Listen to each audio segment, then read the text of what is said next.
Welcome to The Nation. The government says its part privatisation of Mighty River Power will go ahead, despite a last-minute snag that could undermine the electricity market and the value of our electricity SOEs. We did ask State Services Minister Tony Ryle to appear on the programme. He declined. My guest this morning is Kerry McDonald, the former head of Comalco. It later became Rio Tinto and now owns the Tiwai Point aluminium smelter. He's also been the director of the New Zealand Institute of Economic Research. He joins me now from Wellington. Mr McDonald, thank you for joining the programme this morning. Yes, good morning, Rachel.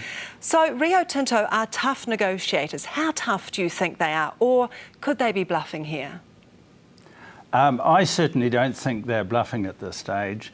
The key issue for me is their last year's financial result was a loss of $3 billion, which was pretty significant, but they had to write off $12 billion of the value of their aluminium assets. And they actually started to sell Tiwai Point and a number of other smelters some 18 months ago now. So the new chief executive of Rio Tinto, Sam Walsh, really has no option but to reduce the costs of the business quite markedly. And the objective is generally to take $5 billion worth of cost out of the business over 12 months. So they're serious, and this isn't some sort of positioning for a better power deal. This is quite fundamental stuff for Rio Tinto. Tony Ryle said in Parliament that if there's a small gap, he said, in the short to medium term, they're prepared to see what they can do to bridge it, as in the government. But if that gap is over a longer term, that's a problem. What do you think he means by that? Well, I think it's a basically sensible approach to take. Aluminium smelters don't last forever, and they're generally built in an area where there's large quantities of power available cheaply, and as the demand for power grows, so the life of the smelter becomes more limited. But the issue to me now is reaching agreement on maybe a 5-year deal, maybe a 10-year deal, that gives an orderly transition on both sides of the ledger, both for the smelter and for the government.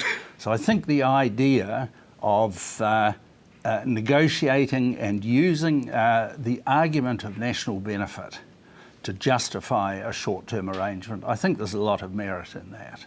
If the smelter was to close, and let's just look beyond the issue of job losses here, what impact would that have on our economy in terms of the balance of payments and GDP? Well, it's a very interesting question. The smelter's been an enormous contributor to the New Zealand economy, but over recent years that contribution has probably abated somewhat. Aluminium prices have been relatively low. The strong New Zealand dollar and the continual rise of electricity prices has made the smelter less profitable, so it's paid less tax. And the smelter operation right now may even be cash negative. Now, having said that, there will be a lot of detriments from the smelter closing. The labour productivity there is just so high, and so the pay that goes to the workforce, that goes into the local community, will be an enormous loss. And yes, it will affect the balance of payments and so on, and affect the tax base, but not as much as it would have 10 years ago. And so I think there is still a very strong argument to find a short-term deal that bridges the gap between the two, that allows an orderly transition, but there is no doubt that when the smelter closes, it will be a significant loss. Kerry McDonald, we have to leave it there. Appreciate your time this morning. Thank you.